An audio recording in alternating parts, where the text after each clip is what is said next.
उत्तर प्रदेश के मुरादाबाद जनपद में समाजवादी पार्टी के जिला कार्यालय पर एक बैठक का आयोजन किया गया, जिसमें विधानसभा चुनाव को लेकर कई महत्वपूर्ण बिंदुओं को लेकर चर्चा की गई। इसके साथ ही समाजवादी पार्टी के नेता द्वारा एक प्रेस कॉन्फ्रेंस भी जिला कार्यालय पर आयोजित की, जहां उनके द्वारा भाजपा पर जमकर निशाना साधा गया है। मुरादाबाद जनपद के चक्कर की मिलक स्थित सपा जिला कार्यालय पर एक बैठक का आयोजन किया गया, जिसमें बैठक में आगामी विधानसभा चुनाव को लेकर कई महत्वपूर्ण बिंदुओं पर चर्चा की गई। साथ ही एक प्रेस कॉन्फ्रेंस भी की गई, जिसमें भारतीय जनता पार्टी पर जमकर निशाना साधा गया है। वही समाजवादी पार्टी के सांसद द्वारा भीमा से बयान दिया गया है। सपा सांसद ने भी कार्यक्रम में हिस्सा लिया और कई महत्वपूर्ण बिंदुओं पर कार्यकर्ताओं के सामने चर्चा की है।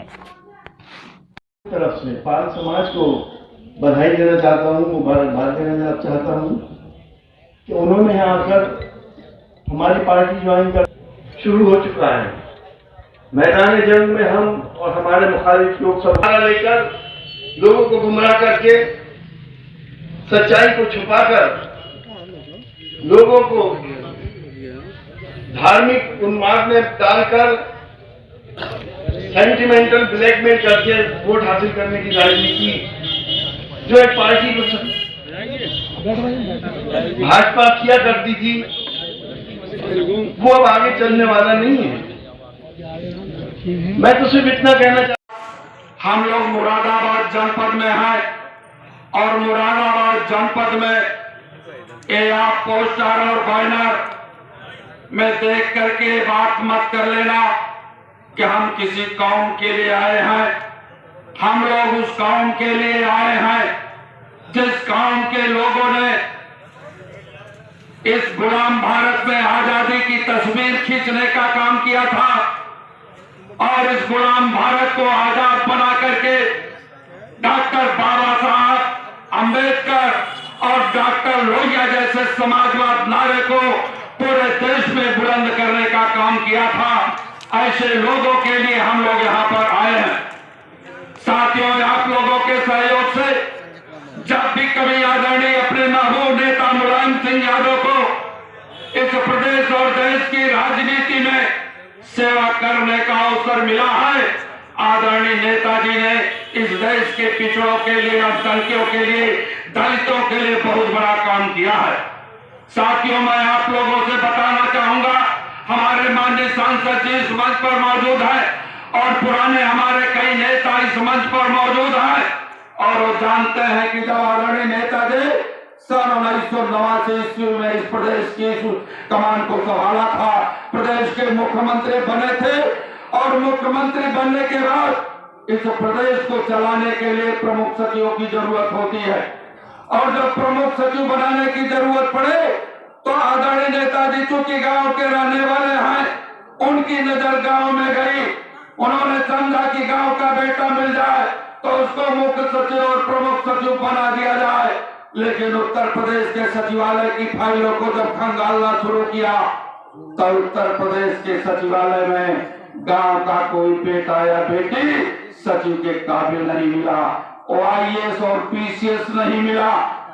नेताजी का माथा ठनका कि आखिर क्या उत्तर प्रदेश में कौन सा बुखार चढ़ गया है जो गांव का रहने वाला का बेटी और बेटा IAS और PCS नहीं है, पूंजीपतियों के बेटे IAS और PCS हैं और वही इस प्रदेश और देश को चला रहे हैं।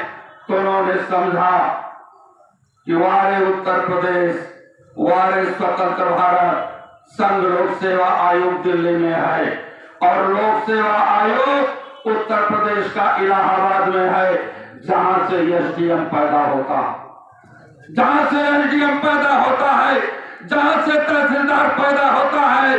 उत्तर प्रदेश का लोक सेवा आयोग उत्तर प्रदेश का इलाहाबाद में है और जब उनकी नजर गई तो उन्होंने देखा कि लोक सेवा आयोग की परीक्षा अंग्रेजी माध्यम से होती है। अंग्रेजी माध्यम से पढ़ने वालों के साथियों एक केवल नफरत पैदा करने का काम करते हैं। जाति और धर्म के बीच में ये नफरत पैदा करने का काम करते हैं। यहाँ पर पाल समाज के भी कई नौजवान साथी आए हैं। पाल समाज के लोगों, बीजेपी के लोगों से पूछ लेना, RSS के लोगों से पूछ लेना, राम तेरी गंगा की सवारी एक मशहूर गाना है, राम तेरी गंगा की सवारी। इस गीत को बीजेपी के लोगों ने गली और कूचों में, गांव की पगडंडियों पर गवा करके अपनी सरकार को हासिल किया। राम तेरी गंगा की सवारी का गीत किसने गाया? जो आपको दुश्मन बताया गया, मोहम्मद रफी कौन था? मोहम्मद रफी मुसलमान थे। तूने पहलों को मुसलमानों से अलग किया, तूने पहलों को यादों से अलग किया, तूने पूरे पिछड़ों को यादों और मुसलमानों से अलग करके वही मोहम्मद रफी जो भारत में नहीं पूरे विश्व में मशहूर है, उनके गांव को गली और कूचे में राम तेरी गंगा की सवारी का गाना गवा करके तुमरा सत्ता पर पहुंचने का काम किया। आज अभी इन लोगों की तिरंगा यात्रा चलेगी, तिरंगा यात्रा चलेगी और तिरंगा यात्रा में देशभक्त जुटेंगे। लेकिन ये तिरंगा चलाने लेकर चलने वाले लोगों से समाजवादी पार्टी के साथियों पूछ लेना, इस तिरंगे झंडे की जो संकल्पना थी उसको किसने काम करने का काम किया था, किसने खोलने का काम किया था? तो हमारा मुसलमान भाई करने का काम किया था। जय हिंद का नारा किसने दिया था? इंकलाब जिंदाबाद किसने किया था?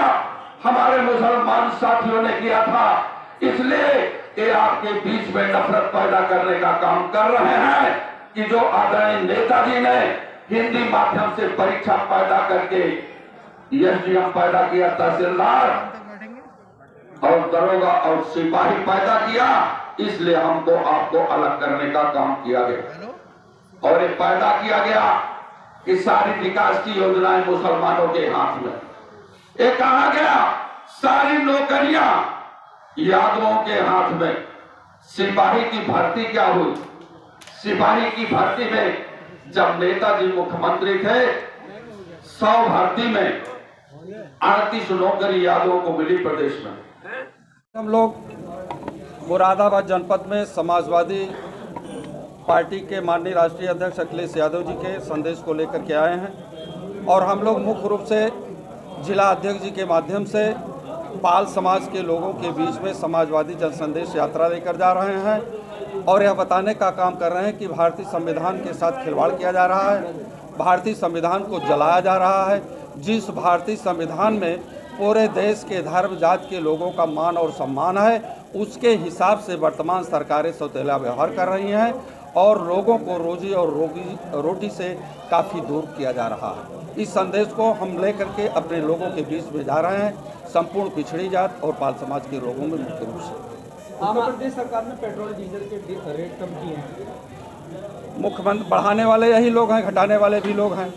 जो पेट्रोल और डीजल 60 से 70 रुपये में 2014 के पहले मिल रहा था, उस पेट्रोल की कीमत इस समय 107 रुपये है और डीजल की कीमत 100 रुपये के लगभग में है। तो इनका घटाना और बढ़ाना इनको गुणा भाग नहीं आता है। ये देश की अर्थव्यवस्था को पूरी तरह से चौपट कर चुके हैं। इनके नेतृत्व में पूरा देश गरीबी की रेखा के माइनस पॉइंट पर जा रहा है। इसलिए हम लोग इनके खिलाफ राष्ट्रीय अध्यक्ष अखिलेश यादव के नेतृत्व में पूरे प्रदेश में जनसंघर्ष चालू किया है। जिन्ना के बयान को लेकर के पक्ष और विपक्ष पार्टी में वार पलटवार चल रहा है। इस पर अखिलेश यादव जी ने कहा है कि उनको दोबारा किताबें पढ़ लेनी चाहिए। अखिलेश जी के इस बयान पर भारतीय जनता पार्टी करेगी कि कौन सी किताबें पढ़नी, पाकिस्तान की या हिंदुस्तान की? भारतीय जनता पार्टी केवल एक किताब को पढ़ती है, नफरत पैदा करने वाली किताब। और नफरत पैदा करने का काम इस देश में भारतीय स्वयंसेवक संघ के लोग, जो आरएसएस के लोग हैं, केवल जाति नफरत पैदा कराते हैं, धर्म के नाम पर नफरत पैदा कराते हैं। आदरणीय अखिलेश यादव ने उस पुस्तक को पढ़ने के लिए कहा है जो भारतीय संविधान के अनुसार धर्मनिरपेक्षता और समाजवाद का संदेश दे दें। उसी किताब को पढ़ने के लिए हमारे राष्ट्रीय नेता आदरणीय अखिलेश यादव जी ने बीजेपी और आरएसएस के लोगों को कहा है। अब तक जिन विधायकों ने समाजवादी पार्टी ज्वाइन की है, बीजेपी को बहुजन का कहना है कि ये वो लोग हैं जहाँ पे टिकट नहीं मिलना था, तो ये समाजवादी यहाँ टिकट की लड़ाई नहीं है। जितने लोग भी समाजवादी पार्टी में बीजेपी से या बीएसपी से भाग करके आ रहे हैं, बिना किसी शर्त और समर्थन के लिए आ रहे हैं और उन्होंने समझा है कि इस देश की जितनी भी व्यवस्थाएं हैं, जितने भी संस्थान हैं, ये बीजेपी के लोग बेचे जा रहे हैं। उससे सुरक्षा पाने के लिए भारतीय संविधान के अनुसार कार्य करने के लिए आदरणीय अखिलेश यादव जी के नेतृत्व में बिना शर्त काम करने के लिए तैयार हैं। 2022 में मुख्यमंत्री बना। भारत के एक स्टेट में अल्पसंख्यकों को कत्लेआम किया जा रहा है, कुछ मस्जिदें शहीद की जा रही है, उसमें क्या कहना चाहेंगे? इस देश में न तो धर्म मंदिर नष्ट हो न तो मंदिर नष्ट हो, ये सभी लोगों का देश है। धर्म और मजहब की बात नहीं है, हमें भारतीय संविधान के साथ देश के शासकों को चलाने का काम करना चाहिए। अखिलेश यादव जी ने योगी जी पर बात करते हुए कहा है कि योगी जी को लैपटॉप चलाना नहीं आता है, इसलिए उन्होंने लैपटॉप नहीं। इस टॉपिक पर मैं ये भी कहना चाहूँगा कि चूंकि लैपटॉप एक ऐसी व्यवस्था है, आज की टेक्निकल की पढ़ाई के अवसर पर गरीब बच्चा वो लैपटॉप नहीं खरीद सकता है। एक लैपटॉप की कीमत लगभग 20,000 से 25,000 रुपये होती है। अगर अपने खेत 1 बीघे खेत की कीमत को भी गेहूं या चावल धान को बेच दें तो 20,000 को पैदा नहीं कर पाता है। तो उन्होंने गरीबों के बच्चों की पढ़ाई के लिए, इंजीनियर डॉक्टर बनने के लिए लैपटॉप की व्यवस्था दी थी। इसलिए जब उन्होंने लैपटॉप को छीन लिया, लैपटॉप नहीं बांटने का काम किया, तो निश्चित रूप से जिसको कुछ नहीं आता है वो लैपटॉप के बारे में क्या जानेगा, तो उसको बंद ही कर देगा। सर, त्रिवेंद्रपुर में जो सांप्रदायिक झगड़े चल रहे हैं उस पर अभी तक समाजवादी पार्टी ने कोई मुद्दा नहीं उठाया, उसके बारे में क्या कहना है? ना कोई धरना प्रदर्शन किया? किस बात पर? त्रिवेंद्रपुर में सांप्रदायिकता झगड़े चल रहे हैं, पूरा की बात कर रहे हैं। अच्छा, देखिए, सांप्रदायिकता इस देश में एक सोची समझी चाल है, और ऐसे लोग जो कभी सत्ता पर नहीं आते हैं वो केवल सांप्रदायिकता पैदा करके एक दूसरे को बांट करके जो है एक दूसरी जातियों के साथ दूर फैलाने का काम करते हैं। यही बीजेपी के लोग करते हैं, आरएसएस के लोग यही किया। आपने अभी तक आपकी पार्टी द्वारा कोई धरना प्रदर्शन या कोई ज्ञापन या कोई धरना किया गया, उठाया? तो समाजवादी पार्टी उस पर आगे बढ़कर नहीं आई, क्या कोई वजह रही? नहीं, कोई वजह नहीं रहे। हमारे राष्ट्रीय अध्यक्ष जी कार्यक्रमों में व्यस्त रहे, उसके बाद फिर वो आकर के अपनी बात कहेंगे। इसके बारे में राष्ट्रीय अध्यक्ष जी अच्छा, अभी जब दिनों जिला पंचायत के चुनाव हुए उसके बाद में जो हाल रहा समाजवादी पार्टी का वो सबके सामने रहा। आगामी 2022 का इलेक्शन है, उसको लेकर रणनीति बनाई जा रही होगी, वो विफल ना हो उसको लेकर क्या तैयारी है? देखिए, जिला पंचायत का चुनाव मुख्य रूप से जिस प्रकार से शहर में मेयर का चुनाव आम पब्लिक के द्वारा हुआ है, आदरणीय नेताजी हमारे मुलायम सिंह यादव जी भी चाहते थे कि ये जनता के द्वारा चुनाव हो, लेकिन ये पूंजीपतियों का चुनाव है। जिनके पास पूंजी है, जिनके पास पैसा है, वो वोट को खरीद ले रहा है इस लोकतंत्र में भी।